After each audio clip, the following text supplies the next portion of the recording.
Welcome to Bite-Sized Battles. Throughout most of history, things have changed and developed slowly. As long as people are fed and entertained, or indeed crushed with fear, as has happened many times in the past, they don't demand too much. But sometimes, quite often in fact, the status quo isn't enough to keep people acquiescent, and the masses, or at least powerful figureheads, put pressure on the rulers or elites to make change more quickly.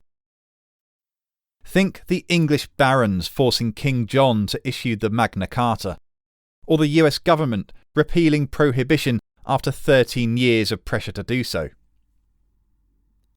But what happens when enough people demand something, but the ruling elite doesn't want to give it? Well, in simple terms, often a massacre ensues, a clampdown, a big, fat, brutal no. Think the Hungarian Revolution in 1956, a popular uprising among Hungarians demanding freedom from Soviet domination. The Soviets said niet, with 30,000 troops and 1,100 tanks, and snuffed the revolution out in ruthless fashion.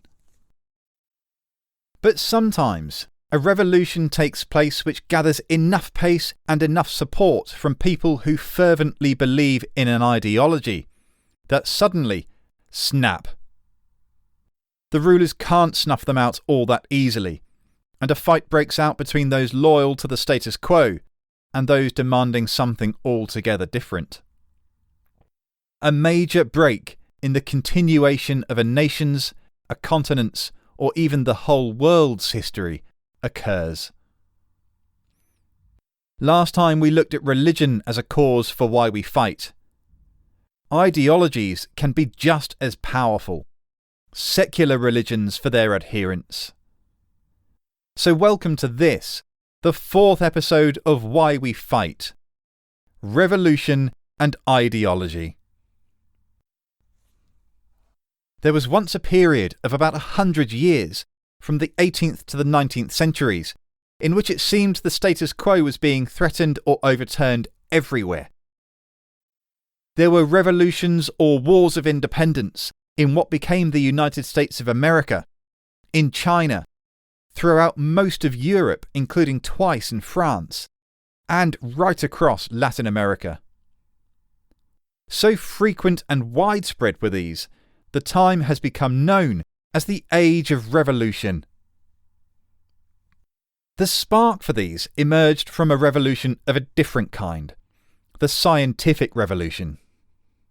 The Scientific Revolution was a series of developments in chemistry, biology, mathematics, astronomy and physics, which began to transform the views of society about human existence, our place as individuals within nations, and our relationships with God and our rulers.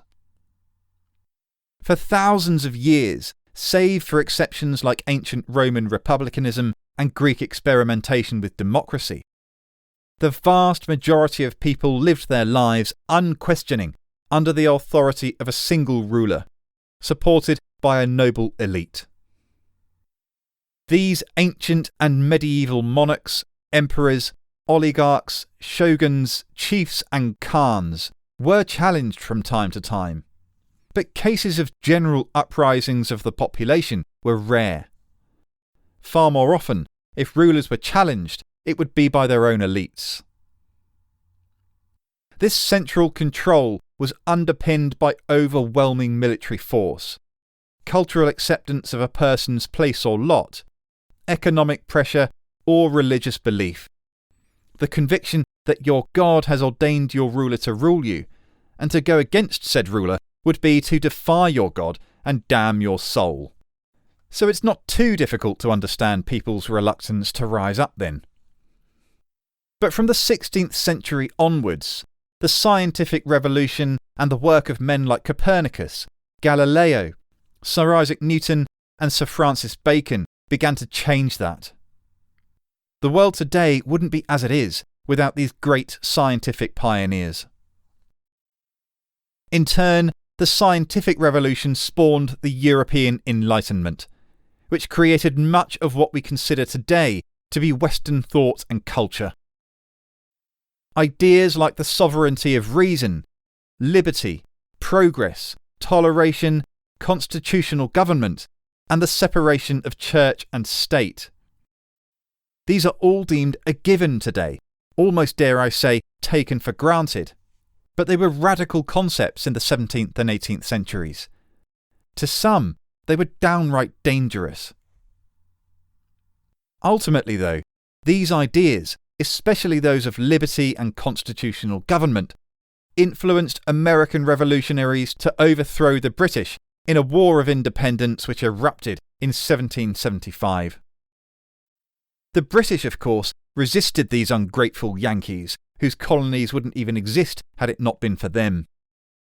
But gone were the days when a ruler could simply expect his or her subjects to obey and pay. Those subjects demanded a say in how they were ruled and the laws that governed them. And when the Americans were denied these simple things, the deck of cards collapsed. When the French soldiers and sailors who had been sent to aid the fledgling USA returned to France, they carried the flame of revolution back with them. Louis XVI and thousands of French aristocrats felt the new wave of revolution on the backs of their necks as they crouched over the benches of guillotines in 10 years from 1789 to 99. A few years later, as Napoleon's armies swept across Europe, so too did the seeds of change.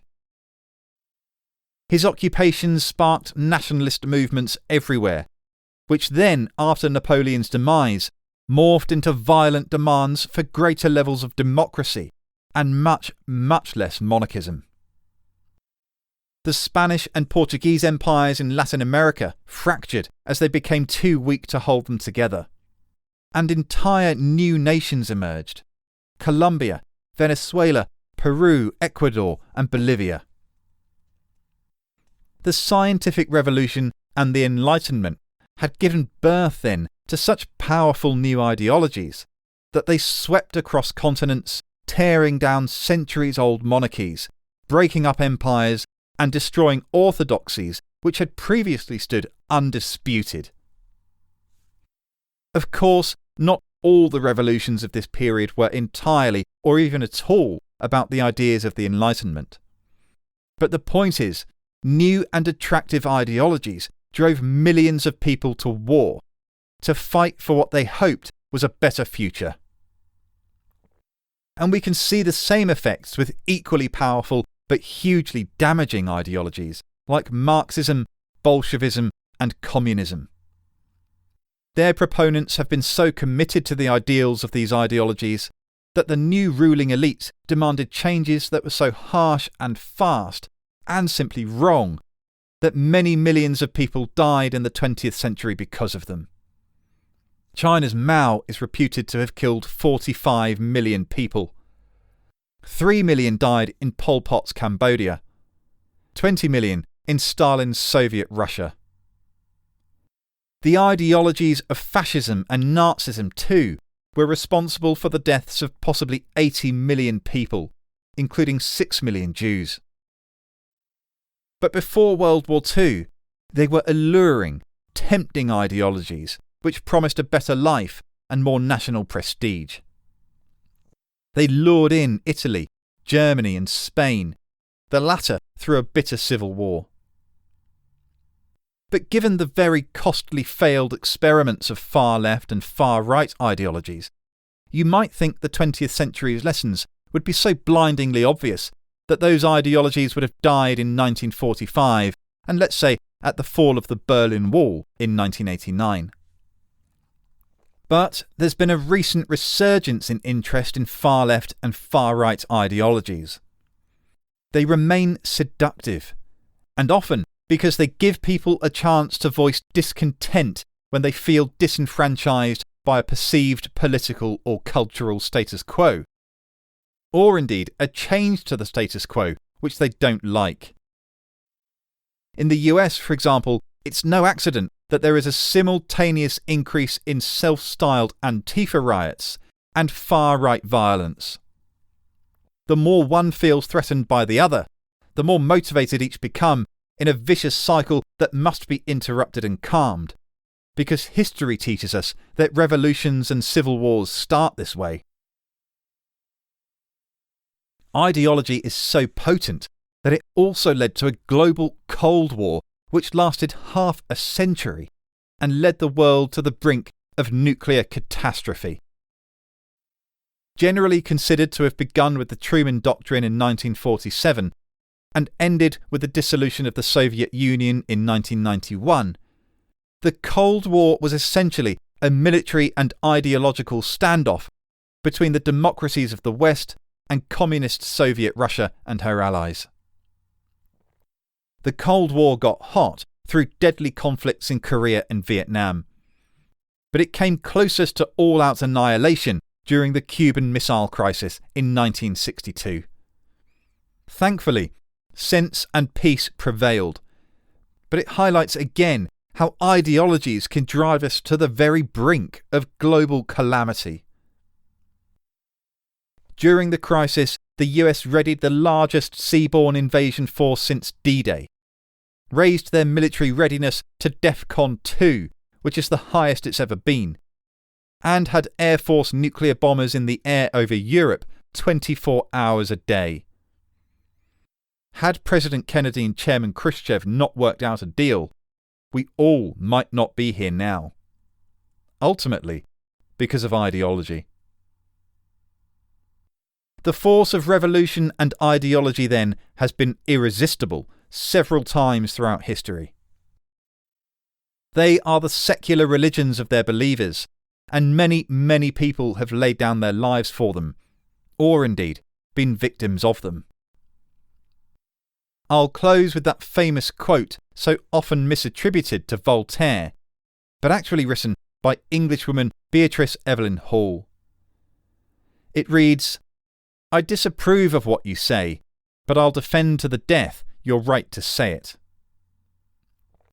This one line has summed up for so many the widespread belief in Western culture of the paramount importance of freedom of speech, itself stemming from each man and woman's birthright to live life free. Freedom is an ideology and has been fought for by Spartacus and his slave army, by Scotsmen under William Wallace and Robert the Bruce, by American and French revolutionaries, by Poles, Arabs, Indians, Filipinos, and of course by millions of Allied servicemen and women in World War II. And that list is just a tiny fraction of people who have fought for freedom. So here's a call for all of us who disagree with one another. Don't fight each other. Savour your right to disagree at all. Join us next time for one of the earliest causes of human conflict, the lust for territory. I'll see you then for the 5th episode in this Why We Fight series, Land. I'm Andrew Mackenzie. Thanks for listening.